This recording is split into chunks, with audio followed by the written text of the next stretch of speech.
So welcome students to another new video. So students, आज की video में बात करेंगे जो नॉन सीबीसीएस के जो असाइनमेंट होम असाइनमेंट रिलेटेड कुछ इंपॉर्टेंट कंफ्यूजन को लेके। तो स्टूडेंट्स बहुत सारे कमेंट्स करते हैं और नॉर्मली इतना टाइम भी नहीं मिलता है कि सारे कमेंट्स के रिप्लाई दे पाए। जितना भी हो सके मेरे तरफ से मैं ट्राई करता हूँ कमेंट्स के रिप्लाई देने के लिए। तो कुछ इंपॉर्टेंट मेरे नज़र में 5-6 इंपॉर्टेंट जो कंफ्यूजन स्टूडेंट्स लोगों ने क्वेश्चन पूछे कमेंट में आई है, तो मैंने सोचा क्यों ना उसका क्लियरिफिकेशन आप लोगों को दे दूं, क्योंकि आप लोग का असाइनमेंट टाइमिंग्स क्लोजिंग आ रहा है। जल्दी आपको असाइनमेंट सबमिट करना होगा 18 से। बहुत सारे कॉलेजों में 18 से डेट दी गई है असाइनमेंट सबमिट करने के लिए। तो आप लोग ये गलती ना करें और जो भी कंफ्यूजन है वो कंफ्यूजन में आप लोगों को क्लियर करके दे देता हूँ। तो अगर कुछ गलती हुई तो आप लोगों को थोड़ा टाइम मिलेगा उसको ठीक करने के लिए। सो वीडियो स्टार्ट करने से पहले आप लोगों के लिए एक मैसेज है। कॉमर्स टीम के जितने भी स्टूडेंट्स हो, अगर आप लोगों को कहीं पे कुछ कंफ्यूजन हो रही है या फिर आपको कोई हेल्प चाहिए तो मेरे से कांटेक्ट कर सकते हो। FA या फिर कुछ भी सब्जेक्ट्स के लिए अगर कुछ प्रॉब्लम्स हो रही है तो मेरे साथ कांटेक्ट कर सकते हो। व्हाट्सएप कर दीजिएगा मेरे को, मैं जितना हो सके आप लोगों को हेल्प कर दूंगा। एक्चुअली मैं कॉमर्स ट्यूटर हूँ, इस वजह से कॉमर्स स्टूडेंट्स को हेल्प कर पाऊंगा। और साइंस और आर्ट्स के जो नोट्स है, नोट्स थोड़े हेल्प करने में मुझे प्रॉब्लम हो सकती है। अगर कुछ गाइडलाइंस चाहिए तो आप मेरे से कांटेक्ट कर सकते हो जो साइंस और आर्ट्स टीम के स्टूडेंट्स हो। सो फर्स्ट जो क्वेश्चन है एक स्टूडेंट की तरफ से पूछी गई है कि आप लोग जो पीडीएफ होंगे, पीडीएफ आप लोगों को बना के, तो जैसे बहुत सारे कॉलेजों में पीडीएफ बना के आपको सेंड करना है, तो क्या सारे सब्जेक्ट का जो पीडीएफ है एक ही में बनाना है या सेपरेट करके बनाना है?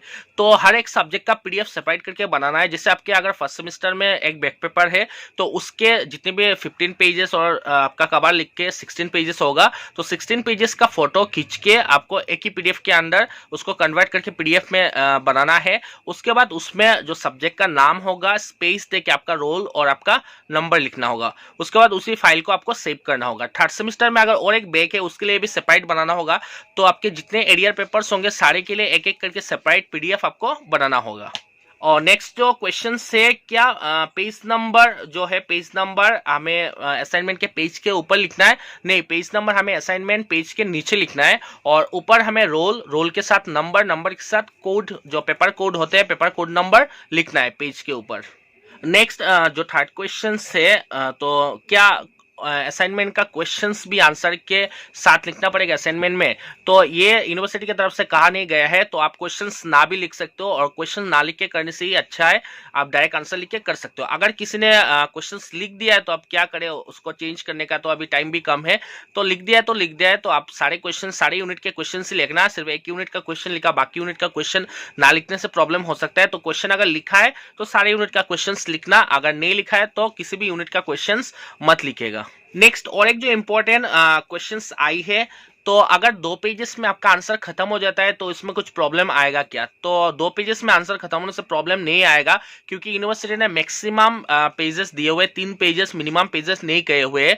तो 1.5-2 पेज में भी आप लिख सकते हो, लेकिन मैं आपको सजेस्ट करूंगा कि 2.5 से 3 पेज लिखने का ट्राई करिए, क्योंकि जो पेपर असाइनमेंट आप सबमिट करेंगे तो वेटेज दिखा जाएगा, पेपर का वेटेज दिखा जाएगा कि कितना आपने लिखा है। और क्योंकि 500 वर्ड्स अगर दिया हुआ है तो 2 पेजेस में 500 वर्ड्स पॉसिबल नहीं है लिखना, ठीक है? तो 2.5 से 3 पेज लिखिए तो हो सकता है आपका 450 से 500 वर्ड्स टच भी हो जाए। तो ये मेरा सजेशन है कि आप 2.5 से 3 पेज तक लिखिए। और अगर 1-2 क्वेश्चंस अगर आपने ऑलरेडी लिख दिए तो टाइम कम है, अभी क्या करेंगे, चेंज तो नहीं कर सकते, तो देखते कुछ नहीं होगा, इतना प्रॉब्लम भी नहीं होगा। फिर भी हो सके तो नेक्स्ट जो आप आंसर लिखेंगे 3 पेज तक लिखने की ट्राई करिए। नेक्स्ट और एक जो इंपॉर्टेंट क्वेश्चन है, क्या असाइनमेंट जो आप बना रहे हो, जो 16 पेजेस के असाइनमेंट हो गया, उसमें स्टेपलर देना जरूरी है? तो नहीं, आप एक काम करिए, जो फाइल स्टिक फाइल जो मिलते हैं उस स्टिक फाइल में स्टेपलर ना करके आप सारे पेजेस को स्टिक फाइल में ऐड करके आप फाइल सबमिट कर सकते हैं। स्टेपलर ना करने से होगा, क्योंकि असाइनमेंट नॉर्मली हम लोग स्टेपलर नहीं करते या फिर स्टिचिंग भी नहीं होती, स्टिक फाइल के अंदर ही उसे हम लोग नॉर्मली देके असाइनमेंट को सबमिट करते हैं।